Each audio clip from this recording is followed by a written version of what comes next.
I go without, of course. This sounded awful to the other children, who loved ice creams, chocolates and sweets, and had a good many of them.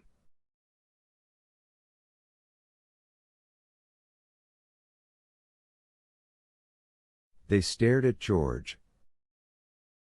Well, I suppose the other children who play on the beach share their sweets and ices with you sometimes, don't they? Asked Julian.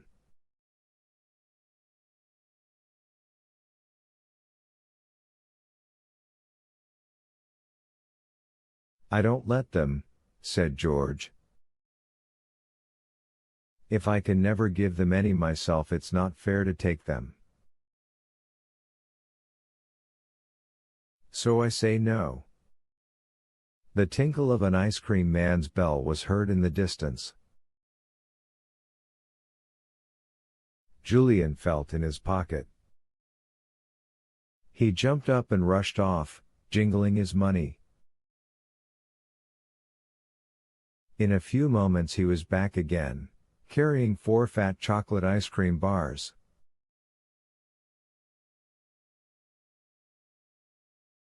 He gave one to Dick, and one to Anne, and then held out one to George.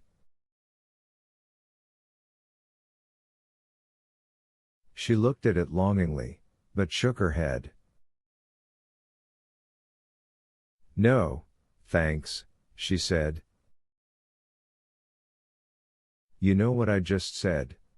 I haven't any money to buy them, so I can't share mine with you, and I can't take any from you.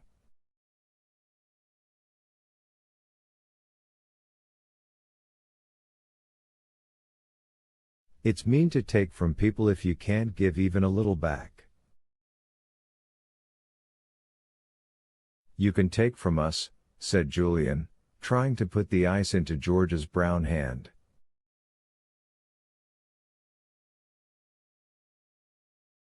We're your cousins.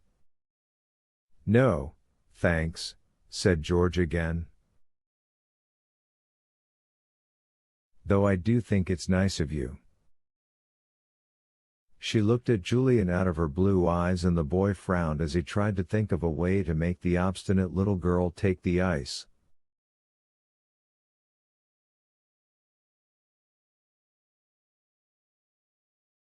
Then he smiled. Listen, he said, you've got something we badly want to share. In fact, you've got a lot of things we'd like to share, if only you'd let us.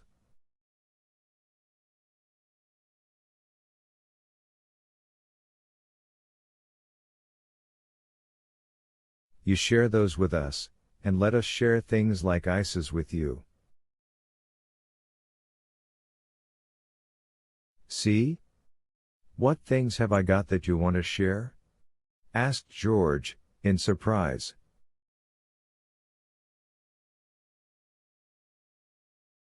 You've got a dog, said Julian, patting the big brown mongrel.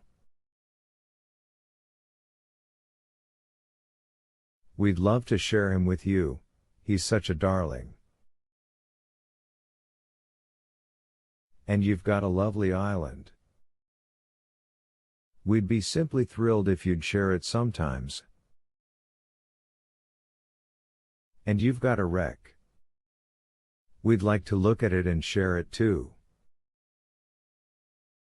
Ices and sweets aren't so good as those things, but it would be nice to make a bargain and share with each other.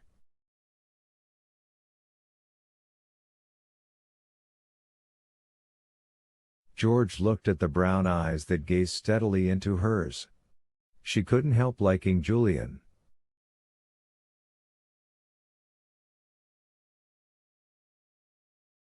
It wasn't her nature to share anything.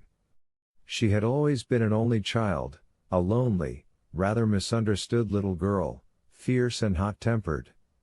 She had never had any friends of her own.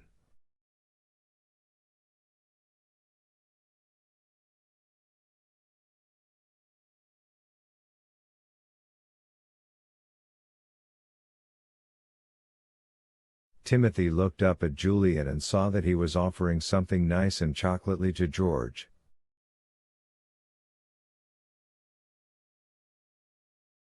He jumped up and licked the boy with his friendly tongue. There you are, you see, Tim wants to be shared, said Julian, with a laugh.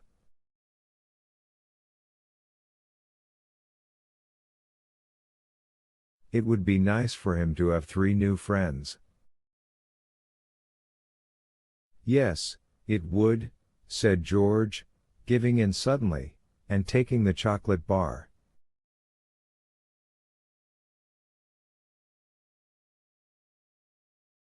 Thank you, Julian. I will share with you. But promise you'll never tell anyone at home that I'm still keeping Timothy? Of course we'll promise, said Julian.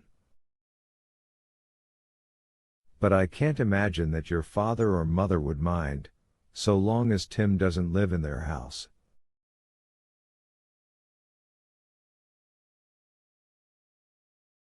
How's the ice? Is it nice? Oh, the loveliest one I've ever tasted, said George, nibbling at it.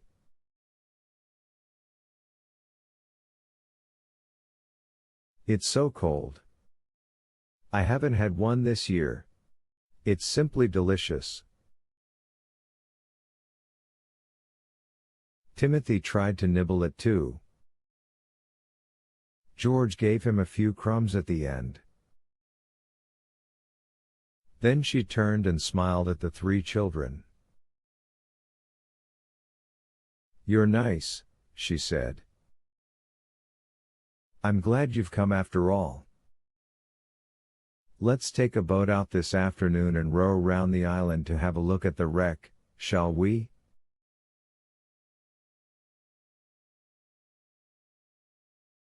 Rather, said all 3 at once, and even Timothy wagged his tail as if he understood.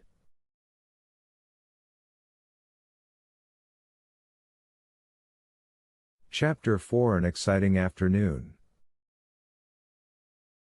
They all had a bathe that morning, and the boys found that George was a much better swimmer than they were.